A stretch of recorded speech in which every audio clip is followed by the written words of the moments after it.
Alors, votre travail de fin d'études, normalement, consiste en un travail qui porte un sujet donné et qui porte sur soit la création d'une activité, là c'est lorsque nous sommes en scénario 1, ou encore l'analyse d'une activité, d'un projet existant.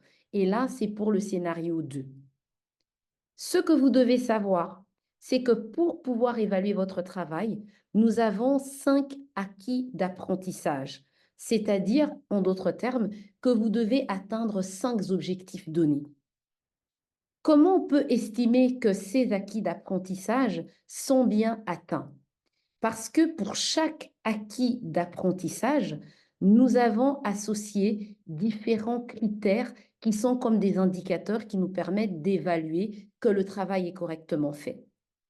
Vous constaterez donc que dans le document que nous allons parcourir et qui sera à votre disposition, les acquis d'apprentissage sont repris avec l'acronyme AA. Donc, vous avez AA1, AA2 jusqu'à AA5. Nous allons d'abord parler de AA1. AA1 va porter sur votre capacité d'analyse. Comment allons-nous l'évaluer? Nous allons l'évaluer au travers de 5 critères. Le premier critère va porter sur l'environnement macro et micro-environnemental. Il s'agira d'abord de pouvoir faire une analyse macro-environnementale. Pour ce faire, nous vous encourageons à utiliser l'outil Pestel et donc nous voulons que vous puissiez être capable de déterminer, expliquer et justifier les facteurs macro-environnementaux qui ont un potentiel impact sur votre activité.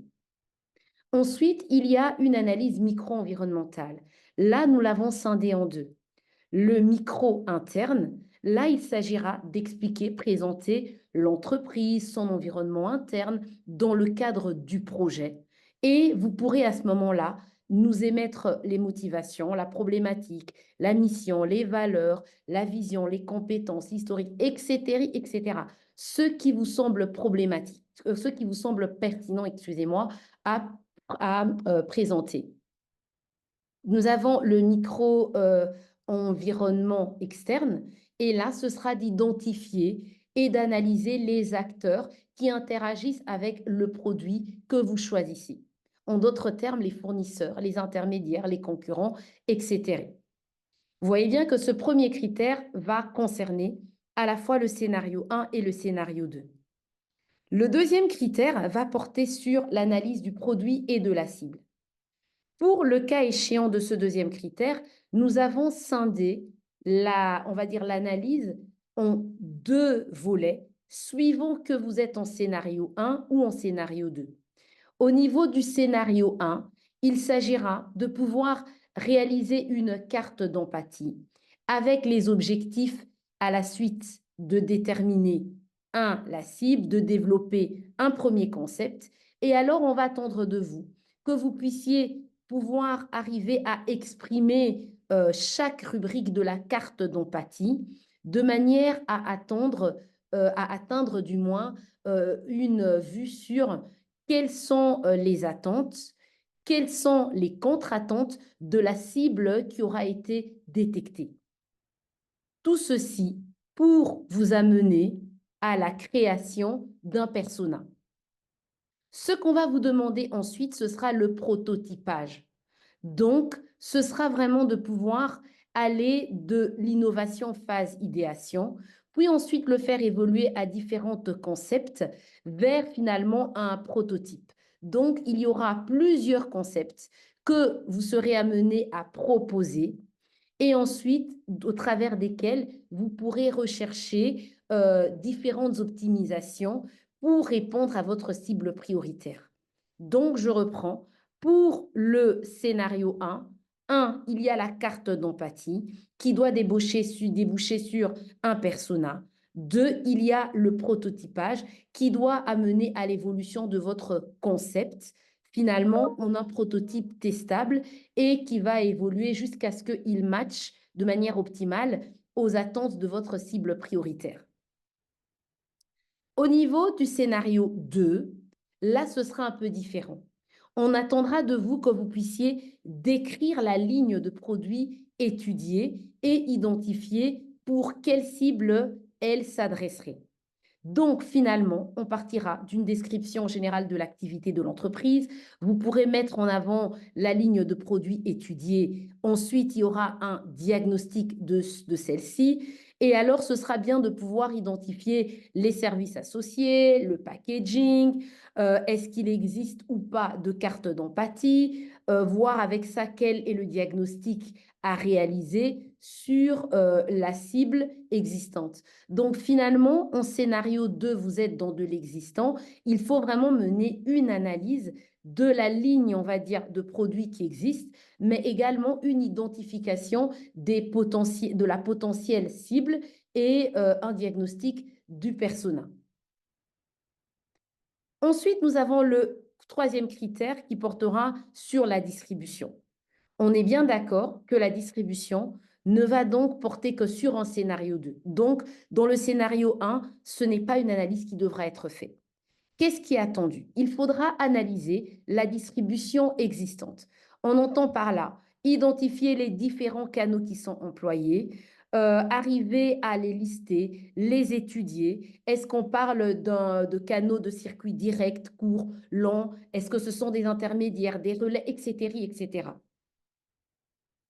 Critère 4 portera sur le prix. Là, de nouveau, on ne va analyser que un prix existant, donc ce n'est que le scénario 2 qui est concerné. Cette analyse du pricing existant doit se faire en fonction des modèles et des services proposés. Enfin, pour ce premier acquis d'apprentissage, le dernier critère qui nous permettra de voir si l'objectif est atteint, le travail est donc réalisé correctement pour l'acquis d'apprentissage 1, le critère va donc porter sur la communication. Et là, de nouveau, suivant qu'on est en scénario 1 ou en scénario 2, les attentes ne seront pas les mêmes. En scénario 1, on va vous demander de pouvoir identifier les différents canaux privilégiés pour atteindre chaque cible. En scénario 2, on va vous demander d'évaluer le dispositif de communication existant en vous basant sur le ou les personas de l'entreprise pour voir finalement si il y a une adéquation entre les objectifs visés par l'entreprise et les objectifs de communication. On vous demandera également de pouvoir réaliser un diagnostic portant sur les améliorations et les changements pertinents à réaliser en matière de communication. Avec l'analyse de ces 5 critères, vous avez ainsi des éléments pertinents, des éléments précis qui nous permettront mutuellement de pouvoir évaluer si vous avez atteint l'acquis d'apprentissage 1, donc si le travail d'analyse a été correctement réalisé. Deuxième acquis d'apprentissage. Le deuxième acquis d'apprentissage portera sur les techniques statistiques. Pour ce faire, nous vous demandons de pouvoir tenir compte, répondre à 2 critères. Le premier critère va consister en l'étude qualitative et le deuxième critère en l'étude quantitative. Qu'entendons-nous ou qu'attendons-nous en tout cas par étude qualitative? Il s'agira là d'être capable de justifier d'un cadrage. Donc, le premier critère consistera donc en l'étude qualitative et le second critère en l'étude quantitative. Qu'entendons-nous? Au niveau de l'étude qualitative, il s'agira d'être capable de justifier d'un cadrage, de développer un guide d'entretien, de réaliser des interviews, d'être capable d'analyser les résultats et de porter une conclusion. La conclusion devra mettre en lumière le fait de dire en quoi l'étude qualitative répond à l'objectif d'étude et fait avancer le travail de recherche. Donc, on ne fait pas juste une étude qualitative, mais on conclut sur la pertinence de ce qui a été réalisé. Le deuxième critère porte donc sur l'étude quantitative. En général, en scénario 1, cela va se réaliser dans la partie stratégie et plan d'action, tandis qu'en scénario 2, cela va finalement être comme une étude existante dans la partie analyse ou comme une nouvelle étude que vous réalisez, mais dans tous les cas, qui permet de justifier les choix stratégiques et de transformation du modèle qui va être fait dans la partie stratégie et plan d'action. Donc, on comprend bien que dans tous les cas, on doit avoir une étude quantitative, mais suivant le scénario, elle sera directe dans la partie stratégie et plan d'action. Et suivant de nouveau le scénario, soit on se base sur quelque chose qui existe et donc on challenge, on critique, on analyse l'existant, ou alors on réalise une étude existante de manière à apporter les éléments qui seront, on va dire, qui justifieront les propositions de transformation que vous souhaitez apporter. Donc, qu'est-ce qui est attendu concrètement? C'est comme pour le critère 1, démontrer d'une maîtrise du caractère représentatif de l'étude quantitative. On va vous demander d'avoir des échantillons avec minimum 100 personnes éligibles qui sont interrogées. À côté de ça, on aura besoin d'une analyse pertinente par variable et optionnellement un test qui carré en croisant deux variables adéquates. Une fois que cet acquis d'apprentissage 2 est réalisé, le troisième acquis d'apprentissage sur lequel portera l'évaluation est le diagnostic. Pour le diagnostic, nous n'avons qu'un critère. Le critère diagnostic va porter sur 4 indicateurs. Le premier indicateur sera les forces de porteur. Vous devez nous montrer votre capacité à déterminer et justifier les menaces existantes. Le deuxième outil que nous allons vous demander d'utiliser pour évaluer cet acquis d'apprentissage sera le business model Canva. Là, nous allons voir votre capacité à synthétiser l'ensemble de l'analyse, expliquer le choix du business model Canva. Le troisième outil sera la SWOT. Et là, nous allons voir votre capacité à identifier les éléments externes et internes permettant d'élaborer à la suite une stratégie et un plan d'action. Et enfin, qu'allons-nous voir pour ce critère? Ce sera les facteurs clés du succès.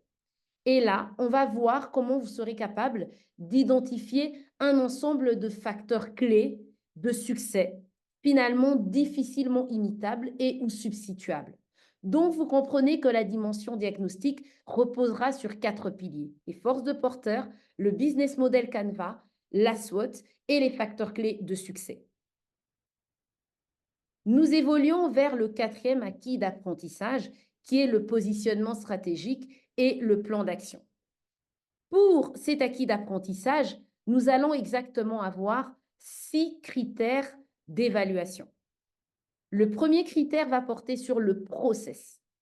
On va vous demander, là ça ne va concerner que le scénario 1, d'être capable de déterminer des processus à créer pour contribuer à l'atteinte des objectifs.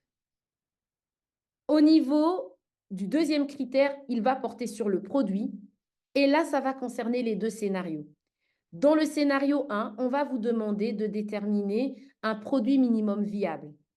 Donc, finalement, le PMV doit être proposé de façon exhaustive, sans rupture logique avec la partie d'analyse que vous auriez déjà menée lorsque vous avez finalement réalisé votre carte d'empathie et votre prototypage. Au niveau du scénario 2, on va vous demander d'élaborer une stratégie de croissance de produits. Ensuite, nous avons le troisième critère qui portera sur le prix. S'agissant du prix, de nouveau, en scénario 1, on vous demandera tout d'abord de déterminer le prix de revient, de l'analyser suivant la méthode du prix psychologique et d'identifier le prix de la concurrence. Donc finalement, on va vous demander de pouvoir faire un diagnostic de prix basé sur une analyse qui portera sur le prix de revient, l'analyse du prix psychologique et l'identification du prix de la concurrence. En scénario 1, vous comprendrez donc que vous devrez aboutir à une détermination de stratégie de pricing. En scénario 2, on va vous demander de pouvoir évaluer, on va dire, ou du moins justifier d'une évolution ou non de stratégie de pricing. Le quatrième critère va porter sur la distribution. En scénario 1, ce sera optionnel en fonction du sujet, bien entendu, Il y a des sujets pour lesquels il n'y a pas du tout de distribution et d'autres pour lesquels il y en aura. Dans le cas où vous faites face à un projet dans lequel il y a de la distribution, on vous demandera de réaliser l'étude terrain de la zone de chalandise avec un choix approprié des canaux. En scénario 2, de nouveau, c'est optionnel. Ça dépend du type d'activité que vous êtes occupé d'analyser. Là, on vous demandera de proposer une éventuelle adaptation du choix des canaux qui doit être en lien avec l'étude de la zone de chalandise. Le cinquième critère portera sur la communication. Et là, nous scindons de nouveau. En scénario 2, nous allons vous demander de formuler des recommandations sur le dispositif existant de communication. Rappelez-vous, vous avez réalisé une analyse au préalable. On vous demandera également d'élaborer un plan de communication pour illustrer cette stratégie. En scénario 1, c'est une autre paire de manches. On va vous demander tout d'abord d'identifier des indicateurs de performance associés à la stratégie que vous aviez préalablement proposée. Ensuite, on va vous demander de définir le positionnement de l'entreprise. On vous demandera de pouvoir définir un branding ou un storytelling, donc tout ce qui est identité visuelle, message clé. On vous demandera, sur base de tout ça, de définir la stratégie de contenu de l'entreprise, de proposer un mix de communication adéquat, de définir les canaux de communication classiques à exploiter et également de pouvoir élaborer un plan de communication qui peut illustrer la stratégie. Enfin, le dernier critère pour cet acquis d'apprentissage 4 va porter sur la budgétisation et le plan financier finalement. Donc là, on va vous demander de partir d'hypothèses documentées, OK, pour être capable de pouvoir au travers de l'outil Anago ou encore l'outil 18-19, réaliser un budget prévisionnel complet. Et l'idée sera de pouvoir arriver à déterminer le seuil de rentabilité et la viabilité de votre projet en déant les 3 ans. Le dernier acquis d'apprentissage porte sur la qualité générale de votre document écrit. Qu'est-il attendu? Nous avons donc mis 5 critères. Le premier critère va porter sur le respect des consignes. Donc, le travail doit être structuré et répondre aux consignes générales reprises dans le règlement interne des TFE. Le deuxième critère, il faut que votre travail revête ou un caractère personnel. Donc, on doit être capable de sentir que vous avez intégré votre apport personnel, voire une dimension de créativité dans votre recherche, dans le type de recommandations que vous formulez. Toute ressource qui est externe, et ce compris l'intelligence artificielle auquel vous allez faire appel, doit clairement être mentionnée et listée dans le travail. Le troisième critère, le document doit être qualitatif et revêtir un caractère professionnel. Qu'est-ce que nous entendons par là? Eh bien, les règles et usages de la langue française doivent être respectés, le travail doit être correctement structuré, donc avoir une table des matières, une introduction, les différents chapitres, une conclusion, une bibliographie, des annexes. Le style et la forme adoptée doivent être professionnels. C'est-à-dire quoi? Faire preuve de clarté, rigueur. Au niveau de la terminologie, on ne mélange pas tous les concepts, toutes les terminologies. Une cohérence en termes de forme, en termes de typographie.